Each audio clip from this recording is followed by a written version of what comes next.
திருக்குறுங்குடி சுவாமி அழகி நம்பிராயர் திருக்கோவில் மகா சம்பரோக்ஷணத்திற்காக கால்நாட்டு வைபவம் திருக்குறுங்குடி ஸ்ரீ ஸ்ரீ பேரருளாளர் ராமானுஜரிய சுவாமிகள் ஆசீர்வாதத்துடன் நடைபெற்றது. 108 வைணவ திவ்ய தேசங்களில் பாண்டிய நாட்டு திருப்பதிகளில் ஒன்றான நெல்லை மாவட்டம் திருக்குறுங்குடி சுவாமி அழகி நம்பிராயர் திருக்கோவில் அமைந்துள்ளது. இத்திருக்கோவிலுக்கு ஜீர்ணோதாரண அஷ்டபந்தன மகா சம்பரோக்ஷண திருப்பணி வேளைகள் திருக்குறுங்குடி ஸ்ரீ ஸ்ரீ பேரருளாளர் ராமானுஜரிய சுவாமிகள் தலைமையில் நடைபெற்று வருகின்றது. வருகின்ற 2026ஆம் ஆண்டு மார்ச் மாதம் 25ஆம் தேதி மிருகசீரிஷ நட்சத்திரத்தில் மகா சம்பரோக்ஷணம் நடத்த ஸ்ரீ அழகி நம்பிராயர் விண்ணப்பம் செய்து வேலைகள் நடைபெற்று வருகின்றன. இந்த பிரம்மாண்ட நிகழ்வுக்காக கார்த்திகை 29ஆம் தேதி 15/12/2025 திங்கட்கிழமை ஏகாதசி திதி சித்திரை நட்சத்திரம் கூடிய சித்தயோக கூடிய சுபயோக சுபதினத்தில் இன்றைய தினம் காலை 6:03 மேல் 7:30 தனுர் லக்னத்தில் சுவாமி அழகி நம்பியின் மகா சம்பரோக்ஷண ஸ்தம்ப பிரதிஷ்டை மகா கும்பாபிஷேக நிகழ்வுக்காக கால்நாட்டு வைபவம் நடைபெற்றது.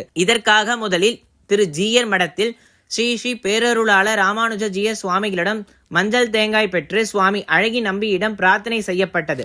தொடர்ந்து பெருமாள் பிரார்த்தனைகளுடன் யானை முன் செல்ல பந்தக்காலுடன் திருக்கோவில் பிராகாரமாக யாகசாலை அமைக்கும் இடம் வந்தனர். அங்கு புண்ணியாக வாஜனம் செய்து மாலை அணிவித்து பந்தக்காலுக்கு பூஜைகள் நடைபெற்றது. தொடர்ந்து நவதானியங்கள் பால் சேர்ப்பித்து வேத பாராயணம் முழங்க பந்தக்கால் இசையுடன் அழகி நம்பிராயர் திருக்கோவில் மகா சம்பரோக்ஷணத்திற்காக கால்நாட்டு வைபவம் நடைபெற்றது.